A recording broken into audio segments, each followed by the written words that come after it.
I'm Joanne Law, Director of Studies for Mediation Institute and co-founder of Interact Support. I'm on a mission to prevent violence by training and supporting dispute resolution practitioners. Today I'm talking with Andrew Dane, Accredited Workplace Mediator who specialises in online mediation.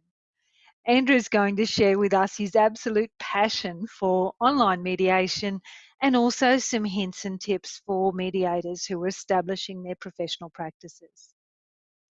Give you a bit of a background, Andrew is the founder of Online Workplace Mediation Services in the United Kingdom with a background of 40 years human resources, people management and employment law experience gained at the coalface with a diverse number of varied organisations. He's a fellow of the Chartered Institute of Personnel Development, empanelled as a mediator with the Asian International Arbitration Centre in Malaysia, also a member of the Sports Law Association in Malaysia, and he's a member of the UK's Civil Mediation Council. Currently, he's located, and I'm speaking to him from London in England. Thank you and welcome, Andrew. Well, thank you very much for inviting me on your vidcast, Joanne. It's an honour to be here and a privilege.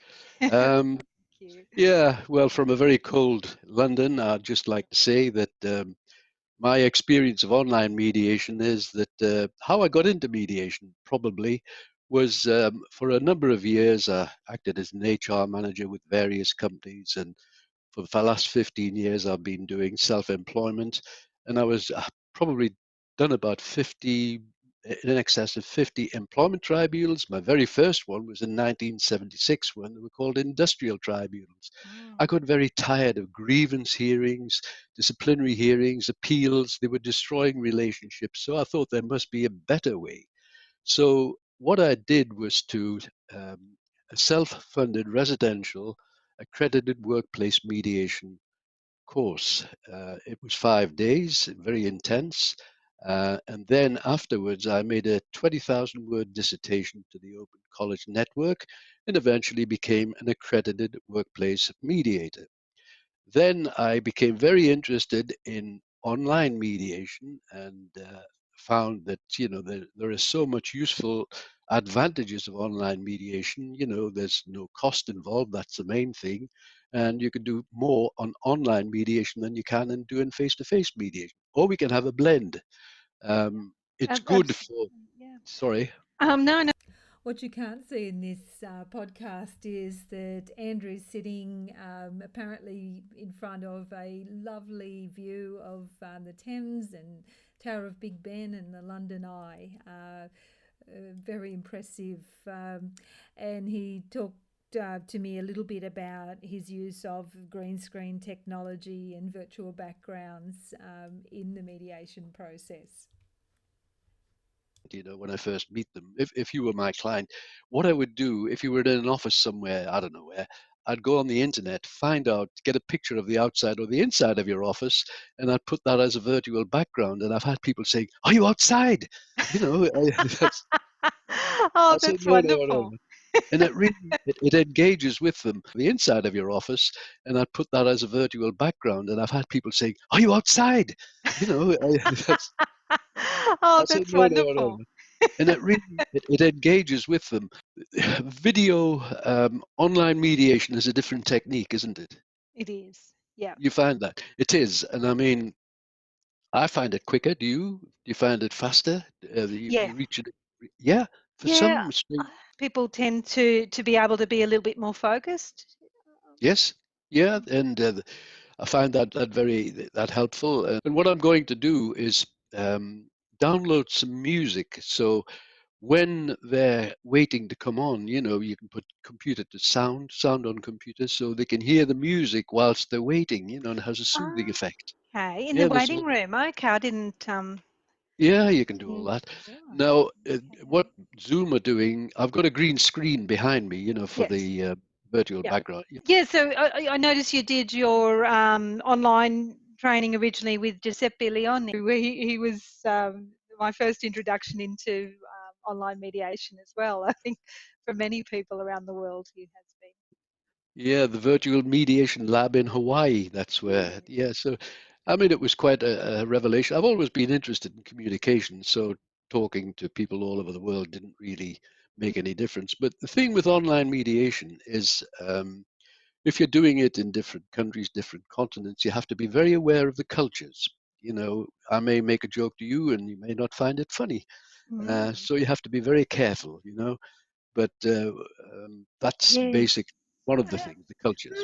Yeah, look, I think you'd be right because even though you might have different cultures, if you're in the same country, there's probably more common ground than yeah, in different countries there's probably very little common ground. And it sounds like you've got some experience working with interpreters as well in Yes, online. that's very true. Yeah, actually, I entertained the interpreter yesterday. I met him online. I met him through LinkedIn. Actually, he was in Iran, and through LinkedIn, we organized an online workplace mediation simulation with an interpreter. So we had the interpreter who was based in Tehran, and one of the parties was based in a different location in Tehran. The other party was in a nice city in Iran, Esfahan, he had actually attended, Mehdi, his name was, attended Newcastle University. They could speak English, but not very well. So I was talking to Amir, the interpreter, in English. He was interpreting into Farsi and so on. So on. It went very well, actually, and I did a little report on it. That was April 2016, but things have changed a little bit since then with the Mm. political situation. So that was an interesting experience, believe me. It was the first Yes. time it had ever been done. So with online mediation, you could be anywhere. You could have an interpreter in any part of the world, if you Yeah. required it. So it's possible to do. Mm. Yeah, and so the interpreter, he was a professional interpreter, had no mediation training. Is that? He had no mediation training. He's still he speaks perfect English. He's very well educated. He's left Iran now. As I said, we entertained him yesterday, and he's doing some work here. He's a journalist, actually. That's what his profession is. Very well educated, nice fellow. Um, and we're even considering, yesterday we had a discussion to sort of restart the process of trying to do some mediation in various countries with an interpreter, with Persian Yeah, speaking people. Yep, yeah, no, very, very interesting. Oh, I'd be, it could be helpful because we've got a lot of, yeah, people that have sought refuge in Australia as well, um, where that could be something that would be helpful. Um, yeah, so your business is online workplace mediation services. Um, is that that's correct. I've relaunched my thing. I'm calling myself Mediation Express. It indicates, it can be done very quickly. yeah, Now, online mediation, as you know, is 365 days a year, 24 hours a day, 7 days a week. We're not tied to the 9 till 5, Monday till Friday regime. I can see that's you in right. 3 weeks about Thursday, and you'll have to travel, stay overnight, and Yeah, it's can't good do for. after hours. The air conditioning's off in the building, and all That's right. things. That's right. And, accessing venues. Good for disabled people, online mediation, because they find traveling to the venue challenging, finding Mm, parking spaces, public transport. Also, one of the advantages of online mediation, we've got the same problems here with cyber harassment, sexual harassment, mm, and 90% of cases are never reported formally because, it could be damaging to the career. But there is a chance that you could meet the alleged perpetrator online, mm. sitting at home from the comfort, security, and confidentiality of your own home or office. And you could probably get a better agreement, Mm. if you could both be apart rather than the old animosities, or there is a perceived or real power imbalance and you don't want to go to mediation, and ideal for that sort of thing. Yeah, and look, one of the big advantages of being able to organise things quickly is that they don't get to escalate as much because that delay, well, once people are already into conflict, it can get really bad really quickly. Absolutely. I mean, the longer a conflict is left, it festers and grows, and if you can get in early, that's the idea. So if Mm. online mediation can be introduced early, we can do, for instance, if we have a harassment or bullying case, we do it online, and then we could establish a working relationship by having, or re-establish the working relationship by having a face-to-face meeting afterwards, and Yes. follow-ups. That's important. The follow-up to make sure that the working relationship that we've agreed is being sustained. But it's most online mediations are completed in a day, less. Mm. Yeah. I find it quicker. Quicker. Yeah. I suppose you have the same experience, yes? I do, yeah. It's yeah, people just seem to be able to focus and get through things quicker. One of the things I noticed that you said was people who like to smoke, to being able to not be locked in a room away from their cigarettes. Well, people still do smoke, Yeah. and if it relaxes them, they can smoke at home. They wouldn't be able to smoke in the office, I'm sure. So No. if it relaxes them, they can smoke at home, Yeah. and I find that they're quite relaxed sitting in their own environments, in their own home or office environment, safe, secure, confidential. And one of the things with online mediation, of course, as you probably know, when we do the mediation ground rules, we have to make sure that there's no one else in the room, they're not recording this, Mm. and that the matter is confidential. And Yes. one of the advantages of online mediation, I'm often asked the question, what about security? Well, with the program we use, Zoom, it's end-to-end encryption. So not unlike some of the other platforms, Skype and various. And Zoom is Mm. very good because it's a stable video and audio. I mean, we're talking, in Yes. different time zones. We could be next door to each other, Yeah, and it just exactly. We're on the opposite ends of the day, on the opposite sides of the world. that's right. I've just woken up and you're going to bed. Yep, Yeah. exactly. So you use Zoom, yeah, we like Zoom as well, and particularly the unique meeting number, because I certainly wouldn't want to be giving out my Skype number to clients to check in. They Exactly. I felt, mean, this is the meeting we're holding at the moment is, of course, it's between you and I, and it's yes. confidential. So if there's any doubts about the security of online mediation, you can Mm, discount those. There's no problem with that. yeah. Yeah. But Okay. So I noticed in your career you've been really building on that background experience that you've got with tribunals and workplace. Sounds like it was the using online mediation was something that you pretty much were really interested in almost right from the start. Is that the well, I've case? always been interested in communications. I used to do a Mm. lot of work on the radio a few years ago and talk to Australia and around the world. Okay. Yep. And it's nothing. I've Mm. always been interested in different cultures and the way people do different things.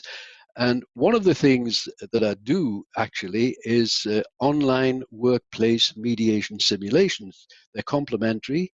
I would rather, it keeps me sharp, and it introduces mediators into online mediation, and it also provides them with, they manage their conflict management skills better.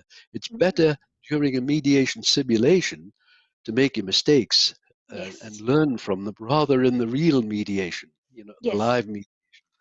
I write up the scripts based on my long Yeah. experience in human resources and people management, and send them off to the parties, and it becomes very real. We meet, Mm. we have the individual meetings to tell them the ground rules, no interrupting, treat each other with respect, and you'll each get an opportunity to talk, and you're not recording. There's no one else in the room unless we agree, and it becomes very real. Speak to the other party and then get them both together and let them have their head for a while. Mm. And it becomes very intense, and then eventually we arrive at the memorandum of understanding. The beauty of online mediation also is that it's very quick. We can on screen share the screen. Yes. We do the agreement to mediate. We can email it off immediately if they're happy with it. It's got everything in, very written in plain English, Mm. and they sign it, send it back. I've got a copy. The two parties or the parties have a copy, and everyone's happy, and off we go. And then we can share the screen with annotation on the screen. It's quite simple. Mm. We can write up comments. The other advantage of online mediation, I'm talking to you and I could be writing here, you wouldn't notice it. Yes. On a face-to-face mediation, if I'm writing, we've all been in meetings where oh, he's Yes. writing a lot about me. I wonder what he's saying. And then trying to find, and it's less, Yeah. it's Yeah, it's less intrusive, and yeah, whereas most of us like to make little notes just as thought prompters for ourselves. So no, that's a really good point. I know I'd mainly do family mediation, and quite often my clients do want a support person, but when they do, we negotiate it, but they can be in the room off camera, able to support their client without being as intrusive as having a support person in the room who's, maybe gagged, but their body language isn't. Yes, I know. That's one of the things people say. You can't get a rapport. You can't see Oh, the yeah. body language online. Well, you and I, we've got a rapport. We can see our expressions, and we've established a relationship. It's not difficult. No. It's not difficult. There are many advantages in online mediation, but if anyone's interested in simulations, get in touch. I've done some work, and it's interesting to find out how other people's employment law works and how they Yeah. have their workplace is. I did one with a lady in Brisbane. She'd been in the Australian Air Force, and she was in Brisbane. The other party was in Rio de Janeiro, and she was a judge, and the other one was mediator, and it was interesting to see the different cultures, how they worked. And Yes. I've done them in England, I've done them in Iran, of course, United States, and it's interesting. You learn a lot. That's a wonderful offer, and I'm sure that some of our members would be really interested in taking you up on that. So, um, I guess the easiest way is if I put your website and how to contact you up on, alongside things, and you could maybe Yeah, if connect. they just send me an email, Yeah, and I'll communicate with them, and I'll just respond immediately, and we can get together online and have an interesting conversation and yeah. learn a few things from each other. I learn from everyone. I learn every day. One of the things that I did want to talk to you a little bit about was, some tips or thoughts that you've had for people entering the mediation industry, and certainly the online simulations that you're offering is a really good one. So people do, they might do a course, they get certified, but then, you really want to stretch yourself beyond. So that's great. Any other thoughts? I think you mentioned something about, trying to continue to stretch yourself out of your comfort zone. That's absolutely true. You learn nothing in the comfort zone, nothing at No. all. So, Howard, it's a tough business. I mean, people think it's a bit of a sort of tree hugging, softly, nice. It's a tough business, and it's Yeah. very difficult to get into, very difficult. So, I would start now by going onto all the social networks, post on LinkedIn, get as many contacts on LinkedIn as you can. I mean, just as an example, um, about just over a year ago, through LinkedIn, I established about 5,000 contacts in Malaysia. Mm. And then I whittled it down, and I actually ended up going to Malaysia and making a lunchtime talk, as they say, with a firm of solicitors in Malaysia. They were very interested. Ma Weng Kwai, they're one of the leading lawyers in Malaysia, made a presentation there all through, and I organized the people just through emails and LinkedIn, and get Yes. out, go networking. If you're in any of the human resources, the Australian Human Mm. Resources Institute, go networking.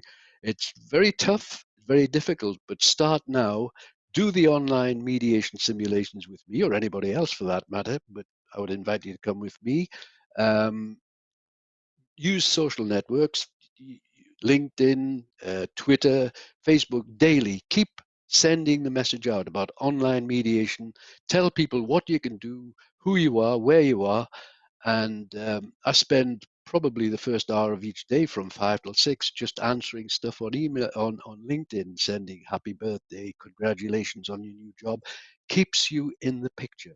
Yeah. And think of a theme, think of a theme for your um, online mediation, because people think online mediation, they're very skeptical, always say, well, you haven't seen it, that's why. I can understand you haven't seen it, that's why you're skeptical.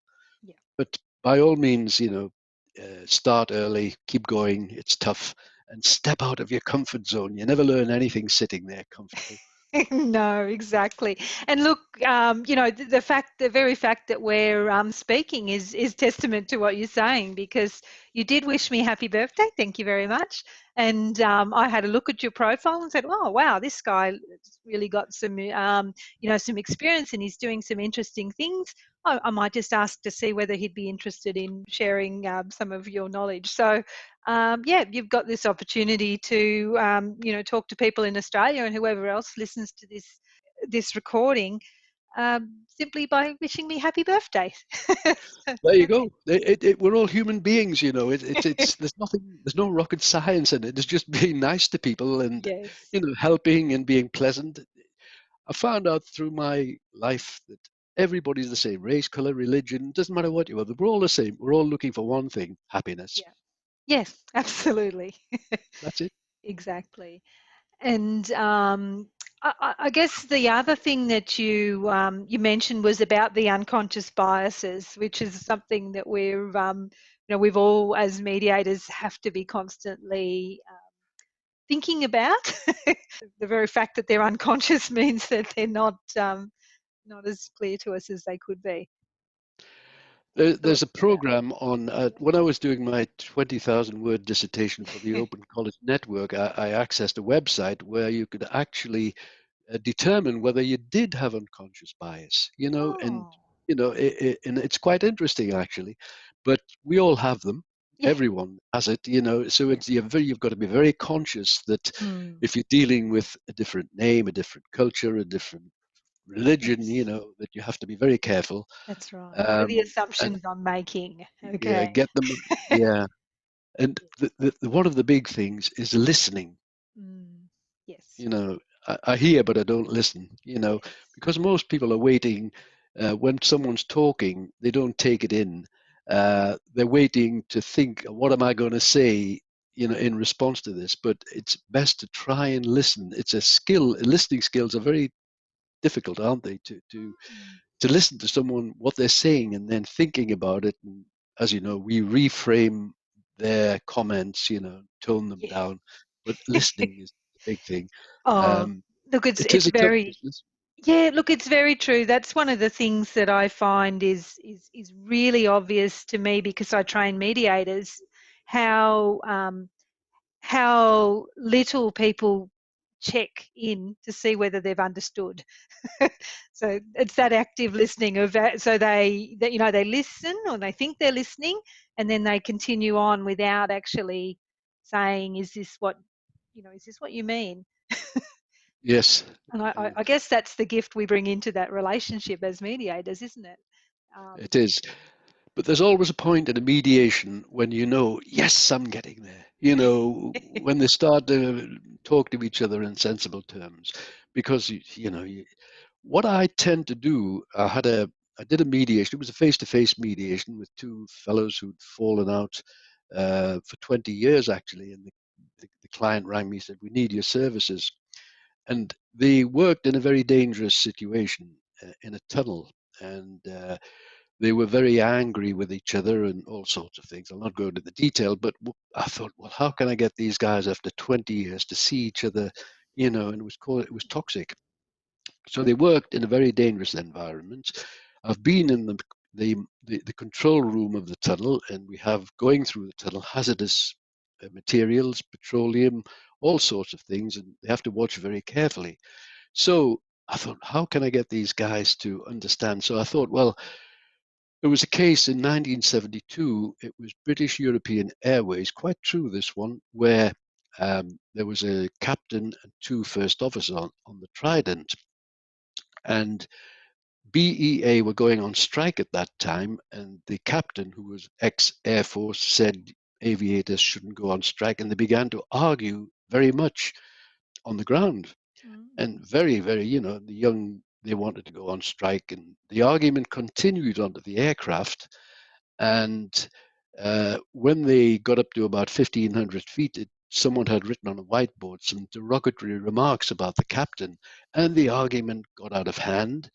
The alarm went off, the plane stalled, came down, and 147 people were killed sitting in their Oh, seats just through an argument.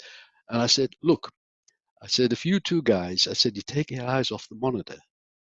I said, arguing. I said, and something happens. I said, it's too late. I said, what's going to happen? Oh, yeah, you're right, you're right. yeah. And I always tell people that, if we don't get an agreement today, what's the alternative? Yes.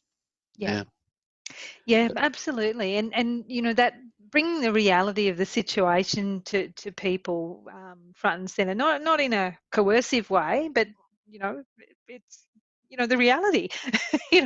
If you don't reach agreement, what's going to happen? And maybe it's going to be better for them. Who knows? But well, the prospect of court doesn't appeal to a lot of people. no. No, look, and often in workplace, unfortunately, people decide they'll just leave, move on. But that's not always going to be an option. Often they love their job. It's just someone they're having trouble with. So.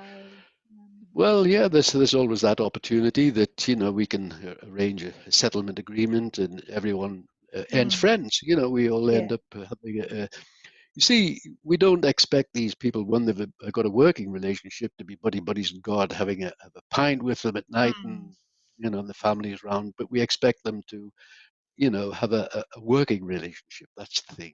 If we can establish, we can do that. And if conflict is left, as you well know, Joanne, if conflict is left and people go into denial, we have no conflict here, we don't have any problems, into denial, eventually it bursts out like a volcano, and it's almost past the point of redemption.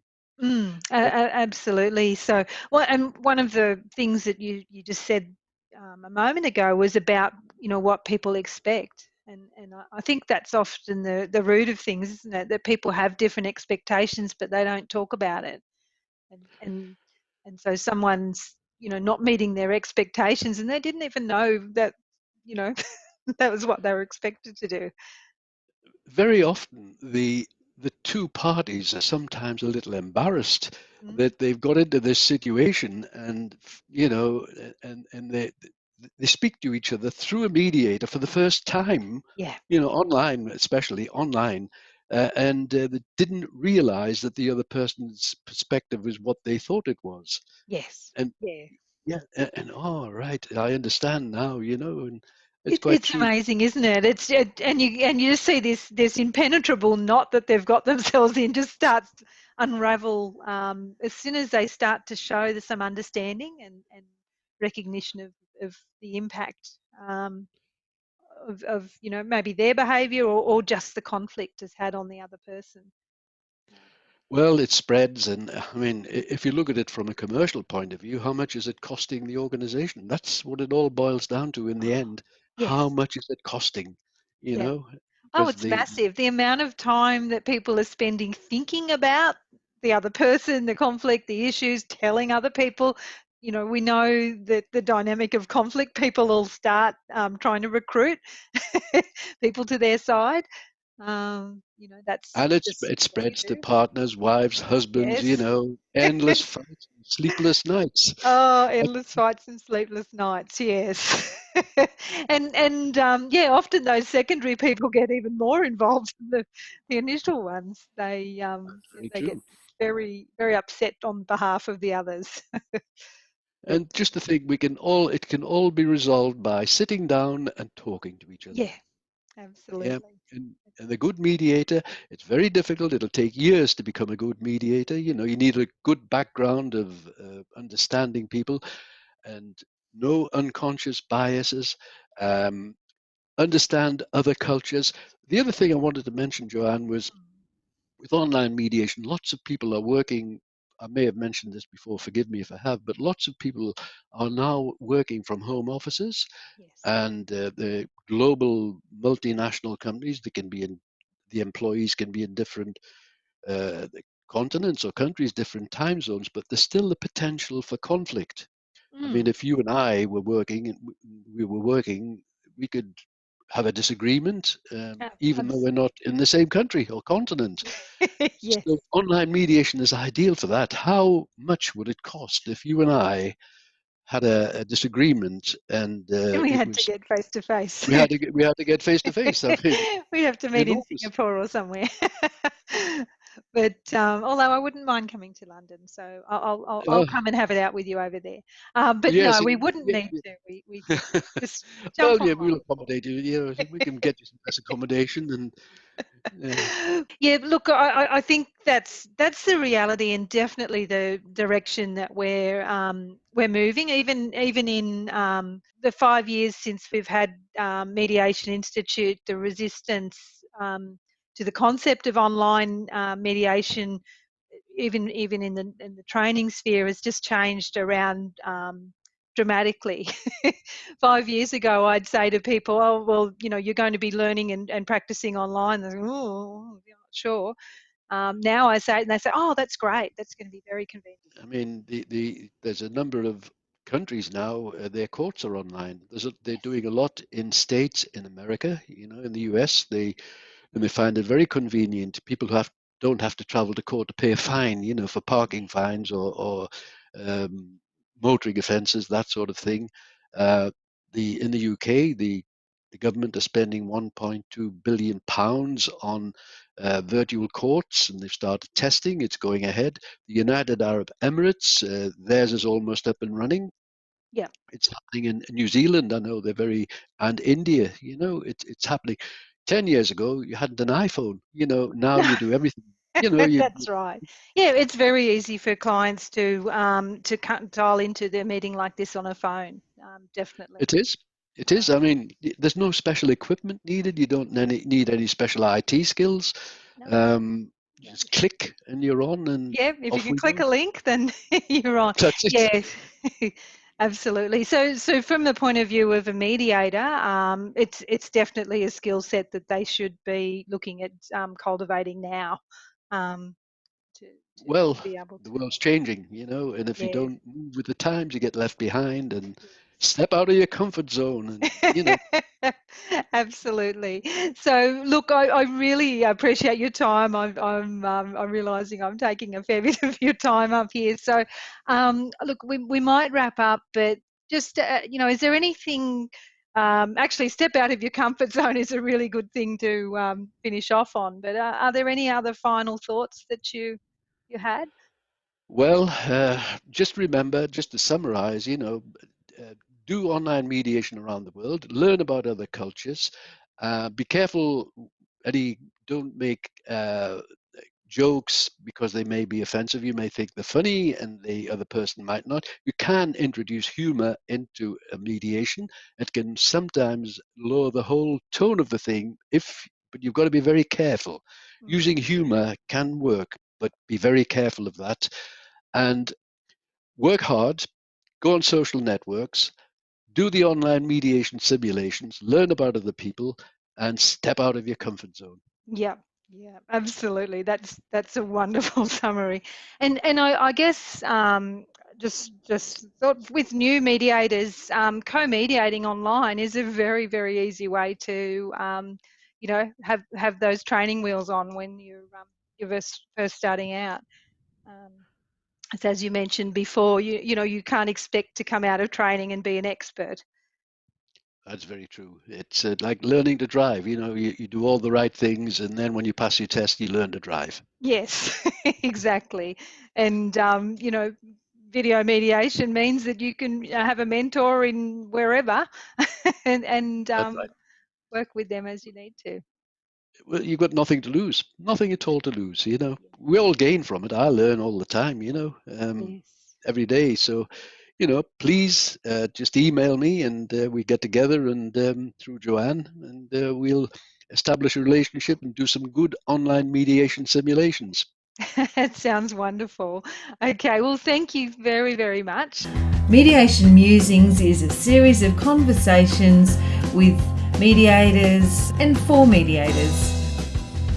So if you're interested in dispute resolution, follow the channel. We're intending to update new recordings each week. Enjoy.